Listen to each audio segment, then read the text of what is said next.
Bon, on va faire notre compile du jour. La compile de gagnants qui ont fait la une de l'actu. C'est la compile du morning de Diffoul sur Skyrock.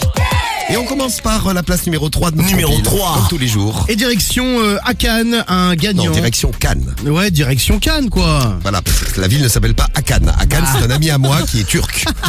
Je salue d'ailleurs. Akan Soukour. Salut Akan. Alors, direction Cannes. Voilà. Un gagnant du loto, très sympa. Il a gagné 45 millions d'euros. Il entretient une relation particulière avec sa banque et principalement son conseiller bancaire. Il lui a toujours rendu service, même quand c'était un peu la galère, quand le chèque du loto n'était pas encore arrivé. Et au moment de déposer ce magnifique chèque de 45 millions, il a demandé à son conseiller bancaire quel était son rêve le plus cher. Alors, il était un petit peu gêné, le conseiller. Et puis, il a terminé par avouer qu'il rêvait d'une mutation, plusieurs fois demandé sans que ça fonctionne, en Languedoc où réside sa famille. Il voulait quitter Cannes et donc retourner du côté du Languedoc. Eh bien, sachez-le, quelques semaines plus tard, comme par magie, son vœu a été exaucé. En fait, c'est le gagnant de 45 millions qui a carrément mis la pression à la direction de la banque. Si vous voulez que j'alimente votre banque, vous avez intérêt à faire ce que je vous dis. Très bien. Et le conseiller bancaire a été muté dans le Languedoc et il est très content. Eh oui, l'argent, ça résout parfois des problèmes. Numéro 2. Une petite histoire, une belle histoire à Nancy.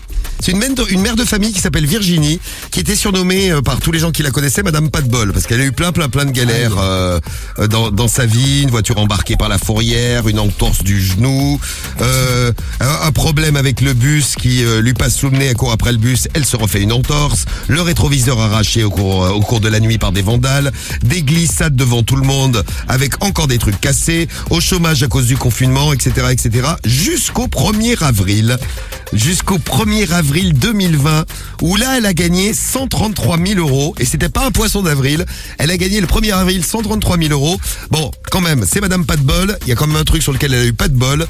Il lui manquait juste un numéro. Elle a gagné 133 000, un numéro qui aurait pu lui faire gagner 3 millions.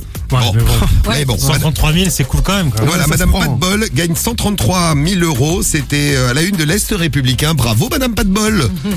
On finit par Toulon. Numéro 1. Eh bien, Toulon, ça gagne. Et ouais, Toulon et même la Seine-sur-Mer, parce que cette histoire est assez incroyable. Un père et sa fille jouent au loto. Mais sachez-le, sans se concerter. Chacun est dans son petit PMU, prend son petit ticket tranquillement et coche naturellement depuis des années les mêmes numéros, à savoir les dates de naissance du père, de la mère, et ils valident tous les deux le bulletin. Et les numéros étaient gagnants. Ils ont remporté chacun la somme de 22 millions d'euros. C'est 44 millions pour la famille, parce que je sais très bien faire le calcul compté, mental. ouais. Sans se concerter, c'est une fois qu'ils ont gagné tous les deux, qu'ils ont appris qu'ils avaient joué tous les deux. Et le petit clin d'œil de l'histoire, le papa qui est devenu donc multimillionnaire, et son oncle a été le premier gagnant de la loterie nationale. Alors je vous donne la date, c'était le 22 juillet 1933.